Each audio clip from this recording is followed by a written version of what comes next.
Greetings, fellow humans. Welcome back to OpenTTD from 1733. It's time. It's time to connect up the big cities on our map.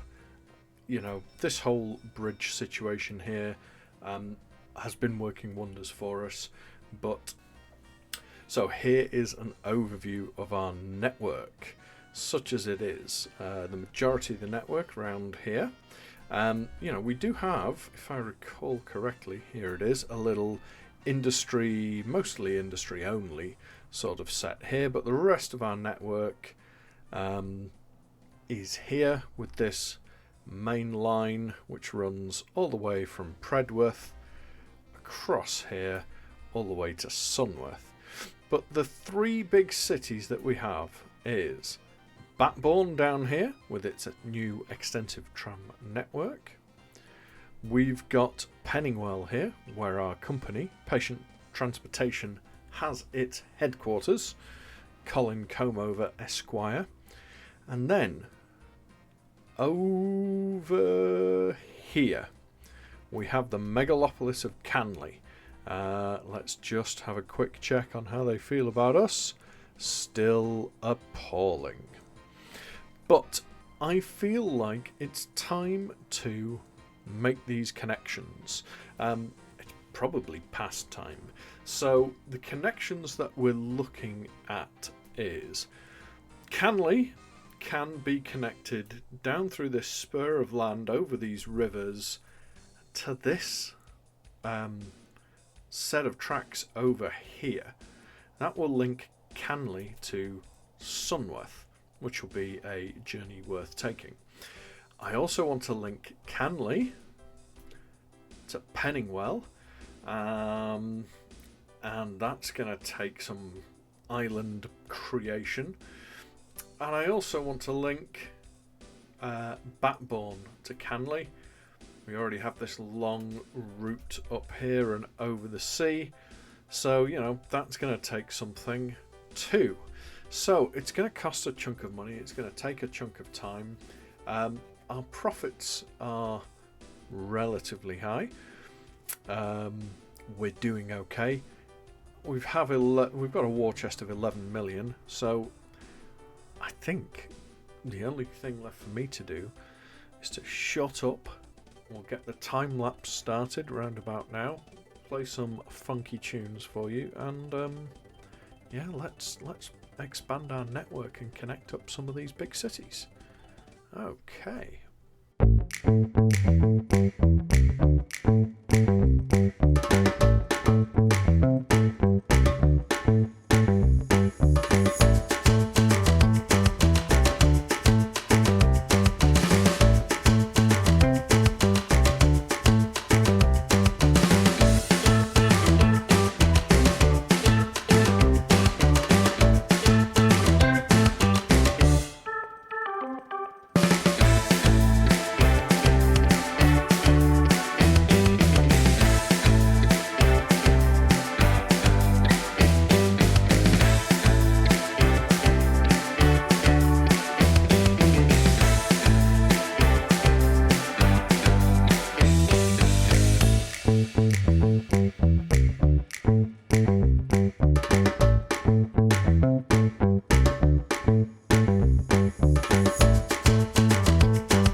All right, there we go. All in all, I think that went pretty well. Pretty chunky stuff. Bit of a mess here in Penningwell. You might have noticed I've gone for 4 bridges instead of 2 on each of the crossings, just sort of trying to future-proof stuff a little, I guess. What I thought we'd do though is get ourselves acquainted with the new trains available. I don't know if you noticed during all of that, but there was a new train. So obviously you can see the tram there. But yeah, here we go. Some new metro trains, which take a new track type. So I don't think I've played a game with metro trains before. And obviously we've got these different ones here available to us. They look like they could be good. More steam trains as well. Possible replacement for the old double Ramsbottom combination that I have been using, but not entirely sure. Something to focus in on, perhaps on a future episode, because I think for now what I feel like doing, is setting ourselves up with a new route. Basically, we've built these huge bridges right here, and I want to see a train going over. So let's go ahead and set that up. And yeah, let's take it obviously from Penningwell all the way up to Canley. Why not? All the way to Canley North. That looks good to me. Yeah. There she goes, and let's just clone that and send this one out the other way. Have I cloned it twice? I think I may have cloned it twice. That's okay. Something tells me we can cope with a few more trains. Well, there we go. On its way around that rather ridiculous loop that we've got here. In fact, it is just a tad too ridiculous. Bear with me just a moment whilst I make this a tad less ridiculous. Obviously need to turn the trains round rather awkwardly, but just get rid of these. Doesn't need to be that awkward is the long and the short of it there. There we go. Make sure we're all signalled up. And this looks like it will be our first train over the bridges. Let's clone it and send another one. It's definitely going to be the case that over the next episode we're going to be loading up on way more passenger trains. But there it goes, over the bridges. Wow, looks really good. I do enjoy building these stupid infrastructure projects. And of course, when I say stupid infrastructure projects, I mean obviously in games. In this game, it makes total sense. It isn't really reckless or what have you. I suppose I use that term because I think of what the equivalent real world example would be, of like building a bridge across the channel, or stuff like what Norway has planned for their sort of coast revamp with massive long tunnels and tunnels to bridges and all that sorts of stuff. But yeah, there we go. Seems to have gone really well. And as this train wends its merry way on the route, I think we'll call that. It's been a really good episode, and I'm looking forward to the next one when we get to exploit these bridges by building more routes. So, as always, thanks ever so much for watching, and until next time, take care of yourselves.